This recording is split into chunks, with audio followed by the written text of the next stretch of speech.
think of Square Enix, I think Final Fantasy. And when I think Final Fantasy, I think turn-based role-playing games. But the Final Fantasy Crystal Chronicles series takes a different approach by giving you multiplayer dungeon crawling action. Echoes of Time is the second of the series, following the GameCube title Final Fantasy Crystal Chronicles, which was released in 2004. Well, this past March, Echoes of Time was released on the Wii and the DS. Now, considering that the Wii is not as powerful as the other current generation of consoles, it certainly should have better graphics than a DS. Well, it's an exact port, which is certainly disappointing. Luckily though, it has a few things going for it that might get you past the graphics.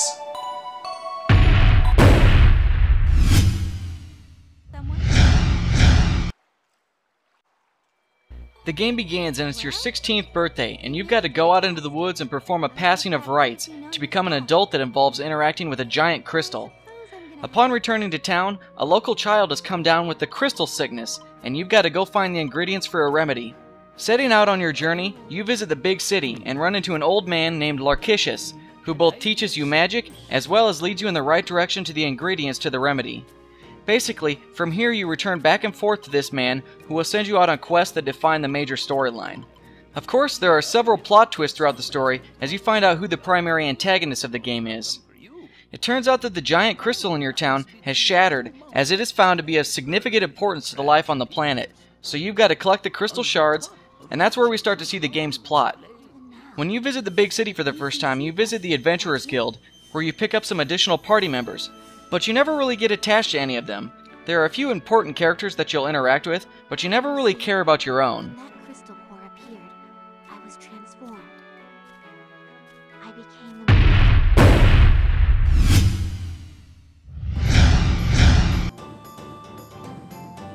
the... Echoes of Time took me about 12 hours to complete. As I stated earlier, the game was released on both the Wii and the DS. It is clearly evident that it was designed for the DS, as you can see two separate screens. No effort was taken to enhance the graphics or change the interface for the Wii. But don't let this run you off quite yet. Like the original Crystal Chronicles game, Echoes of Time is multiplayer, where you and up to 3 of your friends can crawl the dungeons together. What's cooler is that the DS and the Wii can play the game together, so if you've got a Wii and you've got a buddy who's got a DS sitting on your couch or even across the world, you can still all play the game together. There are a ton of dungeons that you will visit multiple times, including a library, aqueduct, fire and ice caves, and even a graveyard.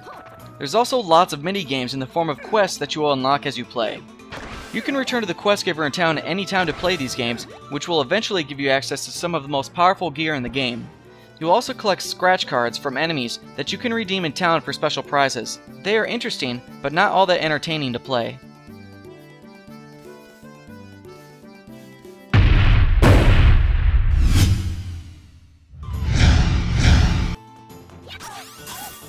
Of course, Echoes of Time is a dungeon crawler, which means you're going to be hacking away at a wide variety of monsters throughout the levels and solving a ton of platforming puzzles with up to 4 different character classes to choose from. In the Adventurers Guild, you can create and name your 4 characters and choose their types.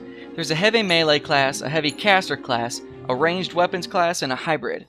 There's a bad camera angle sometimes and awkward controls that you can't customize.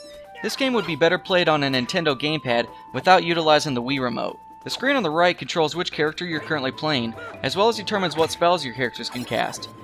This setup actually works very well for the dual-screen Nintendo DS, but not so much for the Wii.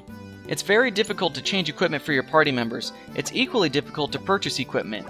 You have to first switch to the party member you want in the world screen, then go into the menu to equip them or go into the store to purchase for them, then go back to the world screen and switch to the next party member and repeat.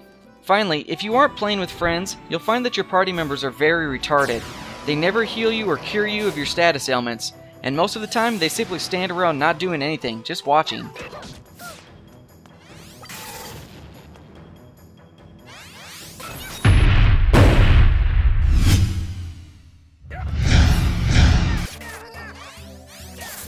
The weakest aspect of Echoes of Time. As I mentioned already, the graphics are quite terrible, and probably wouldn't tax an original PlayStation. On the other hand, one very positive thing I like about the graphics is that when you equip new weapons and armor, your character model changes. Thank you, finally! There are so few games out there today that do this right. There are some cartoony looking cinematics in the game that look just as bad as the regular graphics. The music is subpar and the voice acting is very mediocre. Really, the presentation is just something that needs to be looked beyond when playing.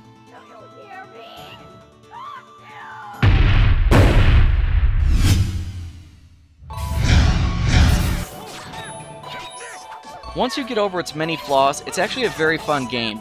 It seems throughout that many gamers in this day and age can't get over a game's flaws, and they can't enjoy them for what it is.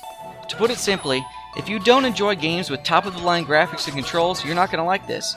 If you enjoy dungeon crawlers, especially ones that you can play with your friends, and go in with an open mind, you'll likely really enjoy this game, as you have the ability to continue to play through the dungeons and challenge quests after you beat the game for additional gear. I was pretty hesitant upon initially playing this game, as I just couldn't get the hang of it, but I stuck with it, and after a few hours I was really enjoying myself. Later this year, a new Crystal Chronicles game is being released for the Wii, and the trailers for it actually look amazing, so time will only tell if Square Enix can make up for its flaws in Echoes of Time. Thanks for watching. Don't forget to subscribe to my channel and register at ZeitgeistGameReview.com.